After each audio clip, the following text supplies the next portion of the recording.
Dom here, and I'm going to be talking to you guys about something that no one outside of my close friends in LCS and rioters, and obviously people within my former teams, really knows about me, which is that I suffer from panic disorder. And this is something that I developed over my tenure in LCS, and I'm just going to kind of give you guys the basis of how this affected me, when I developed it, and why it's relevant now. So I'll start with the basic definition for everyone, and that's what is panic disorder. So panic disorder is an anxiety disorder characterized by recurring panic attacks, causing a series of intense episodes of extreme anxiety during these panic attacks. Um, so that leads you to what are panic attacks. Panic attacks. Okay. Panic attacks are periods of intense fear or apprehension of sudden onset accompanied by at least four or more bodily or cognitive symptoms. Then it lists all the symptoms that are possible. And these last from a duration of minutes to hours, depending on how severe the panic attacks are. So that's just the basic definition of panic attacks. And I'll go into what symptoms I had um, myself and exactly how it affected me later. So that's just the basis. That's what panic disorder is. Um, so let's just talk about how I developed panic disorder. Um, I developed panic disorder between the spring and summer splits of 2014. Um, just during that 1 month off period, I ended up going out with Crumbs and Saint one day, and I felt like weird. We were eating at a Brazilian steakhouse, and I had to like leave the restaurant a couple times. I just had to stand outside, and I didn't know exactly what was happening to me, but I just assumed that it was because I was like drinking a little, and it was like, oh, maybe I'm just like having a weird reaction to alcohol, and that's what's wrong with me. So I didn't think much of it. I went home that day and slept it off, and the next day I woke up and I had 2 to 3 Energems, which were one of our sponsors at the time, and I'd taken Energems before. It was just like the way I got my like artificial energy, um, and I felt really, really strange all of a sudden. Like I felt like I couldn't breathe. I felt like my chest hurt. And I went to Steve, who was our manager and owner at the time, and I was like, Steve, like something's wrong with me. I need to go to the hospital.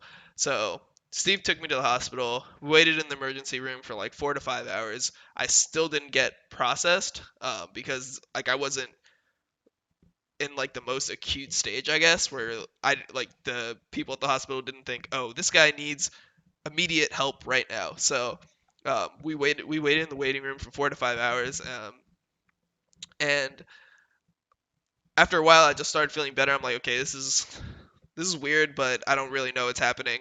Let's just go home. I think I'm fine. Maybe I just reacted weird to the Energems. So that was my first two signs that I was having something wrong with me. That I was having like I guess those were panic attacks at the point, but I had no idea what they were. And I just thought that okay, I just need to stop doing anything weird to my body. Um, I'm not gonna take energy supplements anymore. I'm not gonna like drink or do anything anymore. I'm just gonna go completely neutral because that's what's affecting me. I'm having weird reactions to this stuff. Um, so I did that, and a couple weeks later, same thing happened. Um, I was having these intense episodes, or maybe not even a couple weeks, maybe like 3 or 4 days later. I started just having the same feeling constantly, and I didn't know what was happening. So I decided to not go to the emergency room because nothing happened to me the first time. I decided to just go to doctors and figure out what was wrong. So I went to the doctors and I explained my problem. This is what's happening to me. I feel like I can't breathe. I'm having shortness of breath, and sometimes my arms would feel like tingly, like they would feel like I almost had like no blood in them. It was almost like my arms and my legs would just go asleep. Um, and when that would happen, I would just have like these thoughts, like I'd be like, "Oh, what's happening to me? Why am I having um, chest pain? Does that mean I have heart problems? Am I gonna die? Like things like that would just cross my mind. Like, oh, I can't breathe. Like if you feel like you can't breathe, it's pretty natural to assume like, oh, something's bad's happening. Maybe I'm gonna be in trouble. So I had a couple thoughts like that, and I also had these physical symptoms, and I went to the doctor. And if you go to a doctor and you say, "Hey, I feel like I can't breathe," the first thing they check you for is your respiratory system fine? So we did a bunch of tests. Like I had to like blow into like tubes. I did this whole like lung capacity test where I had like there's a big machine and they would like tell you to like inhale really fast and then blow out really fast, or like inhale really quickly and then blow out slowly for as long as you can, and you'd like blow into a bag. And it would just kind of measure if your lungs were doing what they should be. So I did all those tests and they all came back completely fine. They're like, there's absolutely nothing wrong with your respiratory system. You are um, completely okay in terms of what's physically happening with your system. And to me, that was super shocking. I'm like, how could that be? If I feel this bad and I feel like I can't breathe and I feel like I'm gonna die, how can it be that there's nothing wrong with my respiratory system? Um, and at that point, I mean, I would talk to my parents every couple of weeks, and I didn't necessarily involve them with it immediately because just the way my parents are is they're like kind of the type of parents that will like freak out easily. If you're like, oh, I feel like I can't breathe, they'll be like, oh my god, like something's wrong with you. Like I'm flying out tomorrow. Like I'm gonna like help you immediately. Like my mom's kind of a worrywart, so I didn't want to put that stress on her, and I didn't want to like deal with all that. I just kind of wanted to figure things out myself. But after a couple weeks, I decided like she's a very intelligent lady. Like I should bring this up to her and maybe she has some ideas about it. And she instantly told me, um, what you're having is most likely panic attacks. She wasn't 100% sure because she had different symptoms than I did. When she was going through her panic attacks, they were normally like headache based. She had a lot of headaches, a lot of dizziness, and it was all like in her head. And for me, I was having like this feeling of um, loss of feeling in my arms, like tingliness in my arms, and I was having this sensation where I felt like I couldn't breathe. Like I would feel like my throat was closed, and I would feel like I couldn't actually get air into my system. So um, she ended up freaking out, flying out, and taking me to a couple more doctors. And after talking to doctors in depth, um, they determined that yes, I did have panic disorder, and that's what I'd been suffering from. So that was kind of when I realized, okay, I have panic disorder. And at this point, I was having panic attacks every day. Um, I would have one panic attack guaranteed before I went to sleep. Every night before I went to sleep, I would like try to go to sleep. I would lay down. For some reason, when I laid down and I was positioned differently, like I was obviously going from being vertical all day to being horizontal, it would just become harder to breathe. And the fact that it was harder to breathe would kind of trigger my panic attack. And I would just go into like this 2 to 3 hour panic attack where I would just be like trying to figure out like why I can't breathe. And I would do a bunch of things to try to regulate my breathing just by myself.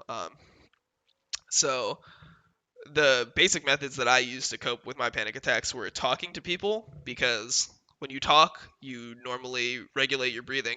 You subconsciously breathe when you talk. So I would just find random people to talk about, to talk to, and I would just talk to them about whatever I could, as long as I could keep their attention. And you know, when I'm living with 10 different people in a house, I would just bounce from person to person. I'd be like, I didn't really want people to know. Um, like how bad I was or that I was always having a panic attack. So, you know, maybe I would talk to Saint for like 20 minutes and then once like there was like nothing less left to talk about, okay, I'll go talk to Cop because he was my roommate, or I'll talk to Void because he was one of my best friends in the house, or I'll just like go and out talk to Keen or talk to Quas or like talk to Special. Like I just started talking to people because it would just regulate my breathing and it would be something that I could use to just make me feel um, just better because when you're talking to someone, um, you have to focus on what they're saying. So when you're focusing on what they're saying, you're talking, and you're having a good discussion, it's different for you. Um, you aren't as focused on, oh God, I can't breathe. Like, what's wrong with me? I feel like I can't breathe. My neck's like my throat's closing. Like, I just feel this like tension in my neck. Like, you just end up focusing on the conversation, and that's something that was useful for me. And the second method I used to cope was just walking. I would go outside and I would just pace. Like, there'd be times where I would walk outside and I would literally walk around the Team Curse house for 3 to 4 hours in the middle of the night, like 1 a.m. to like 4 p.m. or 1 a.m. to 4 a.m. Just walk around in a circle around the house over and over and over again until I felt comfortable, and I could go back inside. So those are the ways that I dealt with my panic attacks. Um, and I guess one of the natural things is this obviously affected my team in ways. We had to cancel scrims at points right when I had panic attacks later on we never canceled scrims, but at the beginning, like since I didn't know how to control it with my mind, I didn't know exactly what I should be doing.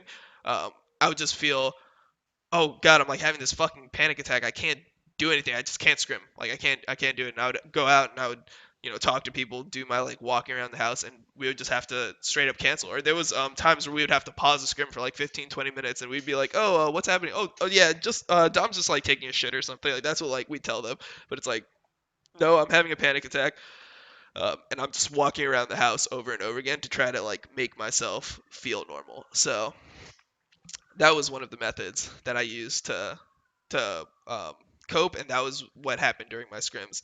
Um, since this was between seasons, there was a point where I just wanted to quit LCS. And I actually have to thank my teammates, like Voice specifically, um, for just having my back and like letting me keep playing because there was a point where um, like there was a point where I talked to Voy outside and I was practically in tears because, or I was actually in tears, and I was so frustrated because I didn't know like how to control what was happening to my body, and I just felt like I was fucking crazy. I'm like, what? Like, what's wrong with me, dude? Like, I used to be fine. Now I'm just like walking around the house, like trying to. I'm like walking literally around the house for 3 hours a night, trying to figure out like a way that I can get myself to sleep. Um, and I was like, damn, this is just not like this is not what I should be doing. Like I'm not gonna be useful to the team. I'm not gonna perform well if I'm just dealing with all this like bullshit. And instead of practicing the hours that I should be practicing, I'm spending that time literally doing nothing to try to make myself feel okay. So I ended up, you know, really confiding within my teammates and within like the organization. Like I told Steve, and Steve was super supportive. Like he wanted to know everything that the doctor said. He would contact the like he asked for the doctor's number. He tried to figure out like if he is having a panic attack, is there anything I can do to help him? What should I do to make sure that he can like perform as best as possible? Because I lived with the team for a while. Steve was invested in me as a player. He thought I was the best player that we could have at that point for my position, and he wanted me to perform as well as possible. And also, he was someone who I considered a friend, and he actually just cared about me as a person. He didn't want to see me just dealing with all this stuff every day. So Steve ended up uh, helping me through that, and he tried to do whatever he could in that way. So I just want to like say like big thanks to Team Curse at that point for helping me out. Like all the members that were in the house, obviously it became Team Liquid, but just those people like really helped me through this. And I guess next I'll talk about dealing with panic disorder at LCS. So during summer split of LCS, there was a bunch of times where I had to leave the stage, and people like meme that shit really hard. They're like, "Oh yeah, he's leaving the stage. He's just gonna do some fucking crack backstage, and then he's gonna come back on the stage and play." And like people would just be like, "Oh, he's like, oh, he's touching his nose or touching his throat, and he has like these dark bags under his eyes. Like he's fucking on crack." It's like, nope, I'm having fucking panic attacks. That's what's happening. Like I have to leave the stage because I needed to do my like little exercise. I had to walk around, and my doctor gave a note to Riot, and Riot allowed me to, you know, pause the broadcast for like 10 minutes at a time sometimes, and just let me go outside and let me walk, and let me just get myself like in a state where I could actually play the game. So that was just a way that that was a way that it affected me at LCS. And then also there was times where I just had panic attacks at LCS and I didn't pause. Normally when we were winning, like if we're I never really paused when we were losing because I didn't have panic attacks when we were losing ever for some reason. I think it was just because once I would like make a play or get a first blood, I would get like the adrenaline. I think the adrenaline would kind of trigger my panic attack in a way. So um, I ended up playing through a lot of panic attacks at LCS during season four. I would just feel myself getting the symptoms, the shortness of breath, my throat closing, all that stuff, and I would just be like, "We're winning. I don't want to stop our momentum.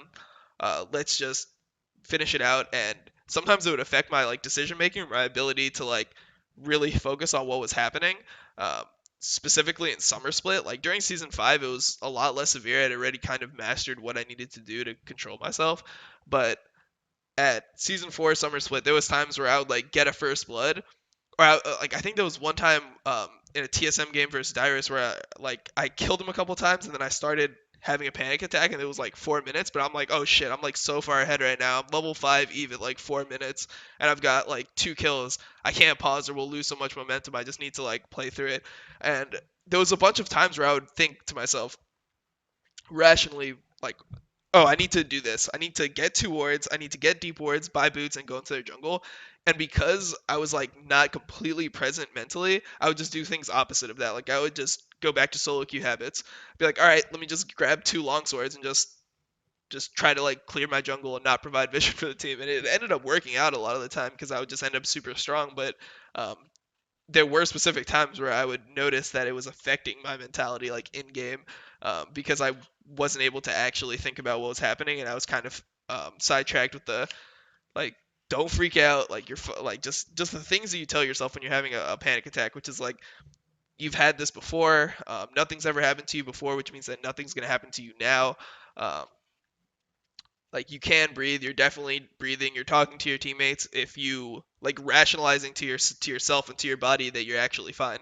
I would tell myself things like, uh, well, if I'm talking, that means I have to be breathing. So even if it feels like I can't physically breathe, the fact that I'm talking means that I'm breathing. So I don't really care how I feel because logically I have to be breathing or I would be um, like collapsing or something. So just telling myself things like that, or just trying to like tell yourself to focus on the game. But when you're saying focus on the game, sometimes you're not actually focusing on the game because you're uh, just in a different place and you're kind of like altered physically. Um, so that happened during season 4 mainly. I had a couple panic attacks in season 5 during games. Specifically, I had one in like week 5 versus Gravity in Spring Split. I think I like ganked top and I like killed Haunter and then I immediately started having a panic attack. And I even remember in comms distinctly, I told my team, all right, guys, I got first blood. I'm going to buy 2 green wards and a pink ward and I'm going to go get vision around mid. And I backed and I just bought my jungle upgrade and a and a fucking longsword. And I just started like just jungle clearing and trying to like go ham and um, like outpace the enemy jungler at that time. But I mean, it just goes to show you like how it did change my play at points. But I mean, overall, I think that like it didn't. I never thought like it hurt me. Like I never was having a panic attack and was like, holy shit, I like died there because of my panic attack. It literally only happened to me, or it felt like it only happened to me when we were winning. So I guess that's lucky. I guess it was because of adrenaline, but I guess those are just the facts of it. Um, so yeah, that was me just dealing with panic disorder at LCS. And I guess also this affected me in my personal life at points. Um, for a while, I didn't go home. For the last 2 years, I didn't go back to Miami. I was really afraid of going on planes because the few times I did go on planes, just like the change in, I guess, like altitude or whatever would just mess with me. Um, I would feel different and it would cause a panic attack. And even though I was on like a short flight, like let's say on the PAX flight specifically to Seattle, um, I just ended up having a panic attack the second we left the ground. As soon as we started ascending, and I was talking to like I just was sitting next to a random guy, and I just started talking to him about anything I could connect with him. It was some guy that had like a basketball watch or something, and then I just was like, okay, like I'm just gonna find a common place. Like, oh shit, I like thank God I know about basketball because I used to follow it. I'm gonna talk to him about basketball for 30 minutes and just try to regulate my breathing and just make sure that I'm okay. So I ended up with this like fear of flying because in my mind I was like, if I have a really really bad panic attack, like one where I need to go outside and walk, and I'm in a plane, like I'm fucked because I can't uh, go outside and walk if I'm in the like the fucking air, obviously. So um, that was just something that like just it limited my travel. I didn't go home and see my parents. Like they would have to come to me if they wanted to see me. Uh, I didn't go home and see any of my friends from Miami. I pretty much lost all of my friends from Miami at that point because I just didn't talk to them or see them for a couple years. Um, and yeah, just like it gave me this like fear of flying because I just didn't want to have panic attacks when I was in a confined space. Um, Also, there was a time where I took basic medicine for panic disorder, where it was like beta blockers at that point. Um, and there was some side effects. Like I gained some weight from taking this. Like I was always super super skinny, and then I became like I guess not fat, but like a chubbier version of myself which like obviously wasn't something that I was like super happy with. And this was obviously combined with the fact that I didn't lead a very healthy lifestyle, so I wasn't doing anything to actively fix that. But it was just a couple of things that happened in my personal life that changed because of this. Um, so yeah, I mean that was pretty much what happened during my time in LCS with panic attacks. Within Team Liquid, it wasn't as bad because I had dealt with them more. And if I did have panic attacks, like I could just tell a couple people. And for like Phoenix and Piglet, we just kind of tell them, "Oh, Dom's just sick. He's just sick right now. That's why we have to like wait for him, or that's why he can't go on this plane, is he's just sick."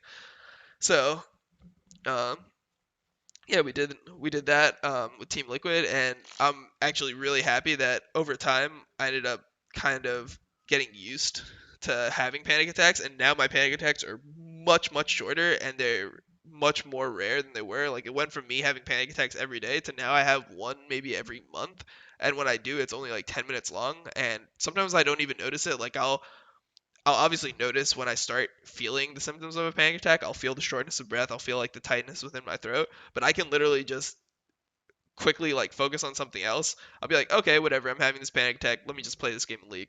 And I'll play a game of League, and I'll notice halfway through the game of League, I feel completely normal again. I'm like, all right, I guess that was my panic attack for the month. Nice, and I'm just done. I guess that's just I guess an update on my progress with panic disorder. And I guess the last thing that I'll talk about is why this is relevant now and why I didn't bring this up before. Um, so the reason that I didn't talk about this when it was happening was because I thought it would bring me like unneeded stress. I thought that it would be something that would just be like kind of looked at negatively within the community. Like people would just shit on me for it. They'd be like, "Oh, he's fucking crazy," like all this shit, or like people would try to justify my play based off panic disorder all the time, even when it wasn't relevant. Like I never thought it made me a worse player or it hurt my career at all. And I didn't want like every time I make like a fucking bad play or some shit, people being like, "Oh, he has panic disorder," or like, "Oh, he might be like a top two jungler, but if he didn't have panic disorder, he'd be number one," or like people asking, "Oh, he should be replaced. Dom should be replaced because he has panic disorder. He's not um, ready to play LCS, so or he's not fit to be a jungler in LCS." So I kind of just waited till now. I always wanted to do it when I was done with my career, um, or done with my time as a player, just to let people know. Like a lot of people obviously have this meme about me fucking doing crack, and it's like, no, I didn't do crack. Like I've dark circles under my eyes, and I developed dark circles because I had an extreme deprivation of sleep because I was like not able to sleep. I was having panic disorder every night, having panic attacks every night, and I was sleeping less. The reason I always touch my nose and my throat is because those are where my symptoms are. Like I have a feeling where I can't breathe through my nose, and then I feel like there's tightness within my throat. And naturally, like as humans, if your arm hurts, you like grab your arm. If your fucking throat feels like you can't breathe, you hold your throat. Like if you ever see like people choking, they're like, like that's just natural. Like um, for people to like touch what feels uncomfortable for them. Um, so I guess this kind of gives some clarity to the whole meme. It's like, oh, maybe he doesn't actually do crack. I mean, obviously, no one rational in the community thinks I actually do like hard drugs or anything, but it's still like a meme that's like kind of annoying because everyone just kind of says that like I have like a problem with drugs when really it's just I have like a chemical imbalance in my brain that actually like affects me in certain ways. So um, I just kind of wanted to get this out here to talk about what happened to me, how it affected me as a player, and just to give some clarity to like me as a person, because obviously I don't have anything to hide anymore. I'm not a pro player. People can meme at me all they want when I'm streaming, but it doesn't really matter the same degree. At least for like being open about panic disorder. So, yep, that's that. That's my quick story about myself and just I guess my me opening up about one of the problems I had. Feels actually really good to do. And yeah, I just wanted to say thanks to everyone for watching this video. This is the first video I've done. I plan on doing different styles of videos in the future. Like I'm gonna do some VOD reviews. I'm gonna do some guides and stuff like that. But uh, I'll also do some vlogs about my personal life, and this will be my first one of that. So yeah, thanks for watching the video. Remember to like, comment, and subscribe. if I get 10K subs on YouTube, I can get my own YouTube link. So I'm really pushing for that. I want to have like a youtube.com/IWD or some shit. That'd be sick. So yeah, my next video is gonna be about Malzahar jungle. I'm gonna do a whole guide about how I pull it off, what runes I do, what masteries, what I do in game, and my pass and everything like that. So you have that to look forward to. Yeah, and just thanks to everyone for watching this video and hearing me out about one of the problems I have. Thanks for watching.